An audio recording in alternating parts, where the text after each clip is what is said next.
आज हम हिंदी वर्णमाला के बारे में पढ़ेंगे।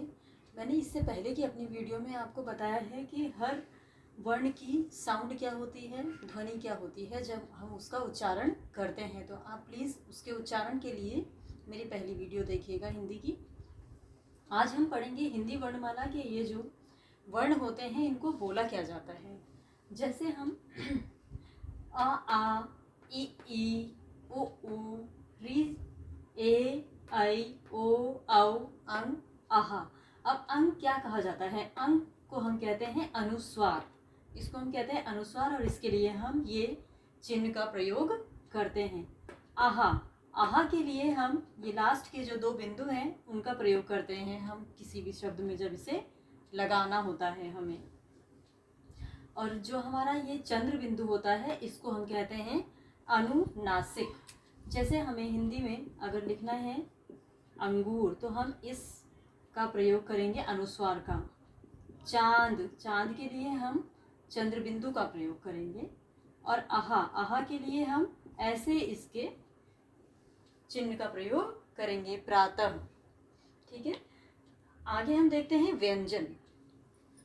व्यंजन हमारे पास क वर्ग में क, ख, ग, घ, य, ण, च, छ, ज, झ, ञ, ट, ठ, ड, ढ, ण, त, थ, द, ध, न और प, फ, ब, भ, म।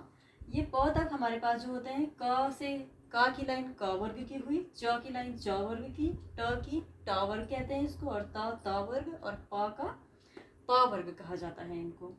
और इनके जो एंड में मतलब जो इनके पांचवें अक्षर होते हैं, इन पांचवें अक्षरों को हम कहते हैं पंचमाक्षर। पंचमाक्षर के नियम आगे की वीडियो में आपको पूरे समझाऊंगी मैं, इसके लिए जो नियम आते हैं या जिनका प्रयोग हम हिंदी के शब्दों में करते हैं। फिर हमारा आया य, र, ल, व, श, श, सा, ह, छ, त्रिंग, ज्ञ। अब हम देखिए य, र, ल, व, इनको क्या कहते हैं हम? इनको हम कहते हैं अंतस्थ व्यंजन। श, श, स, ह, इनको हम कहते हैं ऊष्म। ये ऊष्म ध्वनियां होती हैं। श, श को क्या कहा जाता है? तालव्य श। श, इसको हम कहते हैं मूर्धा श। और स, स की ध्वनि अलग होती है इन दोनों से। ये श की ध्वनि होती है, ये स की ध्वनि होती है। इसको हम ऐसे कह सकते हैं, ये एस एच और ये सा। तो इनमें हमारी ध्वनियों में अंतर होता है। ये श और श है, ये सा है। तो इस श को हम कहते हैं मूर्धा। ये सा जो होता है वो होता है दंत्य सा। फिर हमारे पास ह, इनको कहेंगे हम ऊष्म। फिर है हमारे पास संयुक्त व्यंजन। संयुक्त व्यंजन कौन से होते हैं? अक्ष, त्र, ज्ञ और श्र। अब ये किन किन चीज़ों से मिलकर बनते हैं वो हम ये नीचे देखते हैं। देखिए अक्ष, क और श का मेल इसमें होता है अक्ष। जैसे हम कहते हैं क्षत्रिय, हम कहते हैं क्षत्रिय। ठीक है। फिर हमारे पास है त्र, तो और र के मेल से ये हमारे पास बनता है त्र,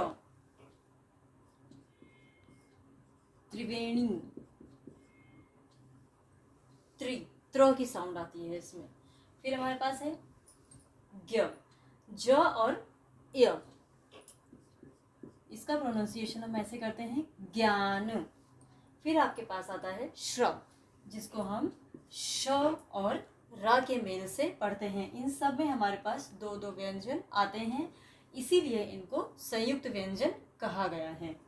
जैसे श्र, श्री, मान या श्रीमती। ठीक है।